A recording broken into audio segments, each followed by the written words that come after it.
오늘 뜨거운 이슈를 시원하게 풀어봅니다. 킹쌤의 양지열 변호사 나오셨습니다. 안녕하십니까? 네, 안녕하세요. 자, 오늘은 법률적 이슈 위주로 현황 좀 분석을 해드리겠습니다. 먼저 12구 이태원 참사 수사 얘기부터 해보겠습니다. 안타까운 일이 좀 벌어졌어요. 용산경찰서의 전 지금 정보계장 또 서울시 공무원 좀 숨진 채 발견이 됐는데 극단적 선택을 한 걸로 정황상 보입니다. 수사하고 연관성이 있다고 봐야 됩니까? 어떻게 봐야 됩니까? 일단 뭐 고인들의 명복을 빌고요. 사실 이제 작가분들에 대해서 이렇쿵저렇쿵 말하는 것 자체가 굉장히 조심스럽습니다. 그리고 어떤 특별하게 유서를 남기거나 한 건 아니기 때문에 뭐라고 지레짐작을 할 수 있는 상황은 아닌데, 다만 말씀하신 것처럼 그 사람들이 처해있던 환경, 그러니까 상황이 어떤 상황인지 정도는 객관적으로 드러난 사실이니까요. 지금 용산서 정복계장 같은 경우에는 수사대장이었죠. 특수본에서 증거인멸, 직권남용 그리고 업무상 과실치사상 혐의를 적용을 한 겁니다.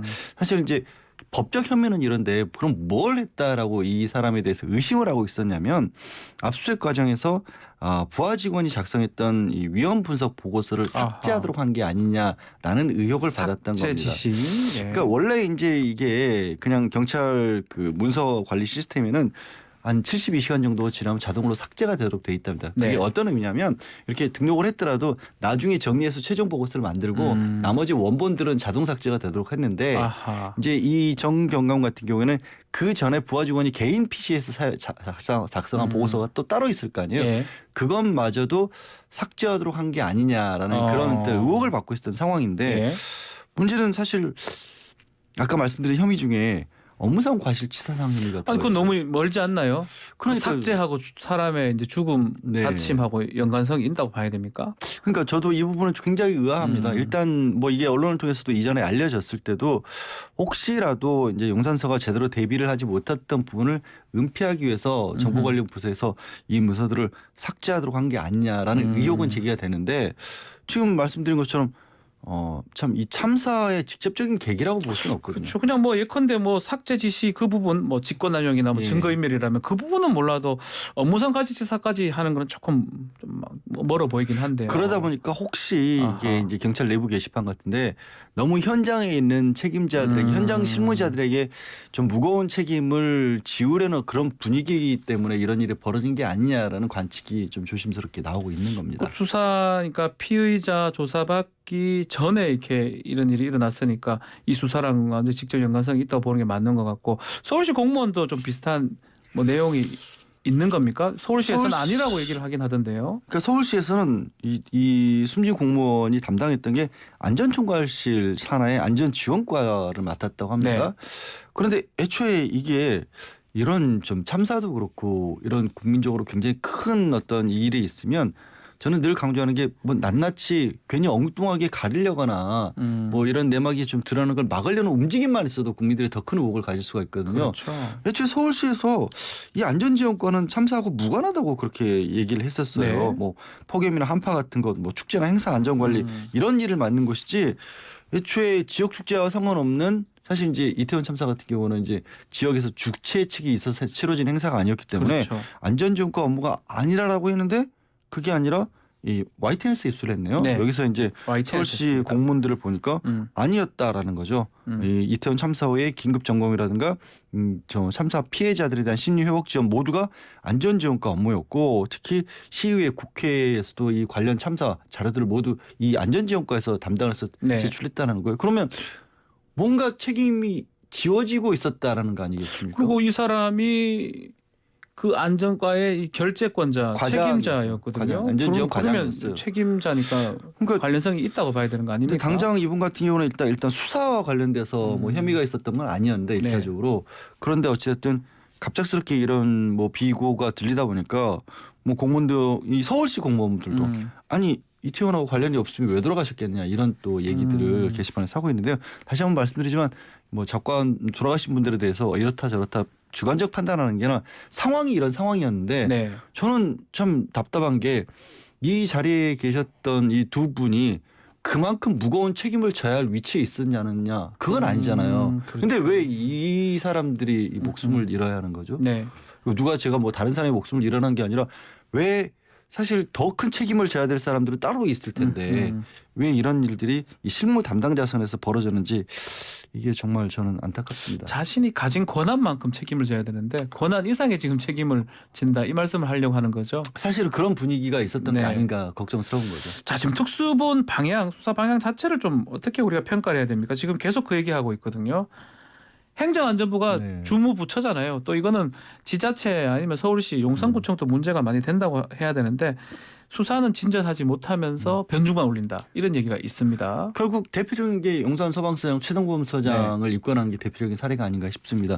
그러니까 이 참사를 둘러싸고 두 개로 크게 나눠줄 수가 있을 거예요. 네. 첫 번째는 이런 참사가 있을 것이라는 것을 예년에 비해서 예년에는 막았던 일들을 예년에 했던 일들을 왜 올해는 하지 않았느냐는 거죠. 네. 그래서 대비를 못했다는 게 하나가 있을 것이고 참사에 대한 대비. 예, 그리고 예. 두 번째는 참사가 발생하고 나서도 그러니까 그 당일날 신고가 거듭 들어가는 상황이었고 6시 반부터 들어갔다고 6시 반부터 하니까요. 11차례나 예. 경찰에도 112 신고가 들어갔고 그런데도 불구하고 막지 못했다는 당일에 관련된 그때 책임 부분도 예, 따져야 될 책임 부분도 거고요. 있을 겁니다. 네. 그런데 딱 지금 수사 같은 경우는 그 책임 부분 그것도 이 11차례 전체가 아니라 그냥 10시 전후에서 현장에 있었던 사람들 위주로 수사가 된 것 같거든요. 그러니까요. 그러다 보니까 그 자리에 가장 먼저가 갔고 대기했던 용산 서방서장만 지금 예, 거의 유일하게 혼자 책임자급에서 있었는데, 예. 국민들이 그 모습을 그날 당일날 밤에 봤던 분들이 수사 대상이 돼버린 거예요. 네. 이건 되게 맞지 않은데 그러나 한계가 있어요. 사실 이거를 경찰이 특수본이라는 어떤 수사본부를 꾸려놓고 업무상 과실치사라든가 이런 어떤 직권남용 같은 형사 책임을 묻는 쪽으로 수사를 하면 현장 밖에 들어볼 때가 없습니다. 직접적인 인과관계가 있어야 그렇죠. 형사처벌을 하니까. 네. 근데 사실 아시다시피 이게 더 큰 범위를 보려면 형사 책임을 넘어서는 범위들을 봐야 되는 거거든요. 네. 그러니까 경찰 특수본에서 기대할 수 있는 부분은 제한돼 있지만 실제로 우리가 이 참사를 뭐가 잘못이었는지를 파악하기 위해서는 더 넓은 범위를 봐야 되기 때문에 결국에는 좀 상황 자체가 이거 왜 현장만 이렇게 들여다보고 있지라고 될 수 있고 가장 우려가 되는 부분은 그런 식으로 만약에 이 이태원 이 12구 참사를 들여다봤다가 수사 끝나고 나서 이 사람들 빼놓고 나머지는 면죄부를 준다 이런 식으로 가버릴까 혹시나 봐 그렇게 되면 벌써 걱정이 드는 거죠. 그 부분 때문에 아마 민주당에서는 국정조사라든지 뭐 다른 특검이라든지 얘기가 하는 것 같습니다. 네. 자, 소방노조가 이상민 해안부 장관 직무유기 혐의로 경찰에 고발을 했습니다. 지금 말씀드린 그런 부분들이 네. 좀 답답하게 여겨졌던 모양이죠. 이제 현장에서 근무하는 분들 입장에서는 왜 그날 밤에 그렇게 노고를 뭐 아끼지 않았던 사람들이 수사 대상으로 올라야 되느냐라는 부분이고 이상민 장관 같은 경우가 총책임자 1차적인 총책임자라고 볼 그렇죠. 수 있죠. 경찰도 그렇고요. 그렇기 때문에 이상민 장관에 대해서 일단 직무유기로 고발을 해서 조사를 해달라고 요청을 했지만 뭐 아시다시피 직무유기는 굉장히 엄격하게 따지잖아요. 뭐 법적으로 정말, 예, 의식적 방임이라고 표현 어려운데 예. 일부러 알면서도 그것을 내버려둬야 돼 이제 성립할 수가 그렇죠. 있겠죠. 글자 그대로 네. 뭐 경찰 공무원이라면 눈앞에서 보이는데. 절도 도망가고 있는데 이거 힘들겠는데 안 할래? 이렇게 이래 버릴 때 아니면 이게 되는 거니까. 범죄다 보니까 이게 그렇게까지 엄격하게 보는 건데 네. 뭐 거듭 말씀드리지만 충분히 뭐 형사 책임이 아니더라도 조사를 해서 밝혀서 누군가를 벌 주는 게 중요한 게 아니라 희생당하신 분들 피해를 보신 분들이 왜 이런 일을 겪었는지도 알고 또 다시 이런 일들이 없기를 다시는 일어나지 않으려면 조금 더 알아야죠. 크게도 봐야 되겠죠. 네네. 뭐 법적 형사적 책임도 해야 되겠지만 다른 부분도 봐야 된다라고 양지열 변호사님 짚어주셨는데요. 알겠습니다. 자, 다음은 김용 부원장 또 이재명 대표 얘기입니다. 지금 정치자금법 위반으로 구속 기소가 됐고요. 공소장에 보니까 이재명 대표 이름이 57번째 정도 언급이 되고 있습니다. 또 그 정진상 실장 압수영장에는 102번.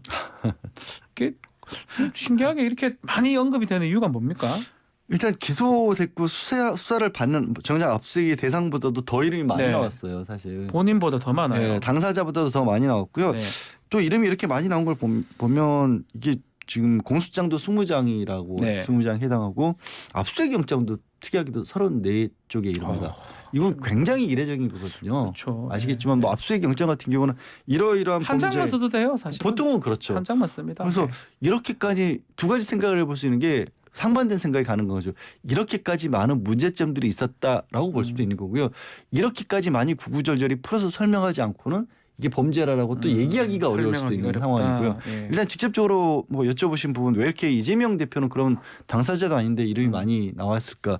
그러니까 뭐 언론을 통해서 공개된 압수수색 영장의 내용 같은 걸 보면 모든 게 결국에는 이재명 대표 당시의 성남시장인 이재명 대표의 책임이라는 식으로 기술이 돼 있는 겁니다. 그러니까 정진상 실장이나 좀 김용 부원장 같은 경우에도 이제 직접적으로는 유동규 전 기획본부장으로부터 돈을 받았고 그 네. 사람들에게 뭐 대정동 사업과 관련해서 특별하게 정보를 준다거나 아니면 민간 사업자들이 사업을 할 수 있도록 도움을 줬다라는 내용인데 그런데 정진상 실장이나 뭐 김용 부원장이 직접 그 일을 할 수 있는 결정권자는 아니잖아요. 그렇죠. 결국은 이재명 시장과 가까워서 실세이기 때문에 이런 일이 가능했다라는 얘기에 빠짐없이 이재명 현재 대표 이름이 들어가 있다 보니까 말씀드린 것처럼 막상 기소가 된 본인들 수사의 대상이 된 본인보다도 더 많이 이름이 거론이 된 겁니다. 공범으로 그럼 적시하면 되는 거 아닌가요? 공범 적시하지 않으면서 이름만 지금 많이 쓴 거네요. 공소장이나 압수영장에.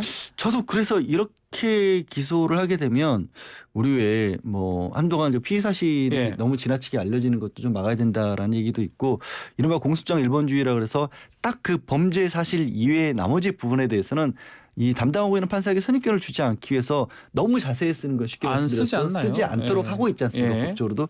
근데 이거는 그냥 읽어보면 이재명 대표가 잘못했다라는 식으로 쓰여 있거든요. 누가 봐도. 언론을 통해서 굉장히 자세한 내용이 또 알려졌거든요. 네네. 그러다 보니까 이제 이렇게 써버리면 결국 뭐 검찰로서는 말씀드린 것처럼 사건 자체를 설명하기 위해서 불가피할 수도 있을지 모르지만 정치적 논란도 피할 수 없는 상황을 만든 겁니다. 네, 지금 말한 것처럼 뭐 이재명 대표가 공범이 아니기 때문에 뭐 물증 같은 건 없다는 것 같은데 검찰 입장에서는 그래도 심정적인 측면에서 공소장이나 압수영장에 적은 것 같습니다. 근데 그렇게 해놓으면 생각할 수 있는 게 지금 이제 정치자금법 위반혐의로 이 김용 부원장은 기소가 됐고 정상 실장도 지금 수사를 받는데 네.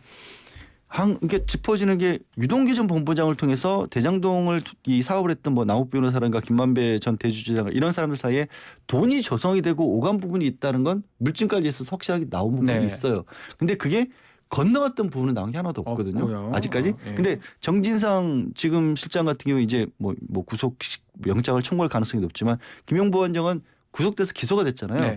근데 지금까지도 기소가 됐다는 건 재판부에 증거들이 다 넘어갔다는 얘기입니다. 근데 거기도 물증은 안 들어가 있다는 얘기잖아요. 물증이 없다는 거네요. 근데 네. 여기서 이제 생각해 볼 수 있는 이 얘기는 그러면 결국 정진상, 김용 두 사람이 최측근을 가진 두 사람이 뭔가 이재명 현재 대표 당시 성남시장에 대해서 불리한 진술을 하게 되면 그게 결국에는 중간에 돈이 건너가고 안 건너가고 상관없이 이재명 대표에게 바로 향할 수 있는 길이 되는 거예요. 검찰 입장에서는. 네.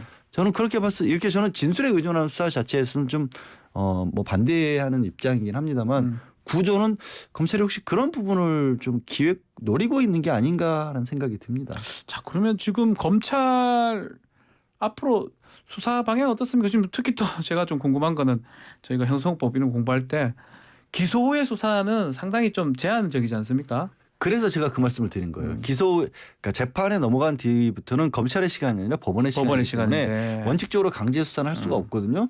강제 수사를 할 수 없다는 게 뭐 압수수색 같은 걸 못 한다는 이제 뭐 얘기입니다. 이제 이미 수사만 가능한 상황이잖아요. 그러니까 불러서 할 수 있는 건 사실 예. 다른 사람들 이미 기소된 대사지만 뭐 불러서 얘기 듣는 건 가능하니까 그러면 사람의 입을 통한 수사밖에 남은 게 없는 거예요. 그렇죠. 그럼 결국은 지금 이제까지 확보한 증거 자료를 법정에 현출할 것이다. 법정에 내놓고 그것의 의미에 대해서 사람의 입을 빌어서 얘기할 설명을 할 수밖에 것이다. 없는데 그러면 지금 더 나온 얘기는 입을 열고 있지 않은 사람 딱 두 사람 나온 거죠. 네. 김용 부원장, 정진상 정진상 실장. 실장.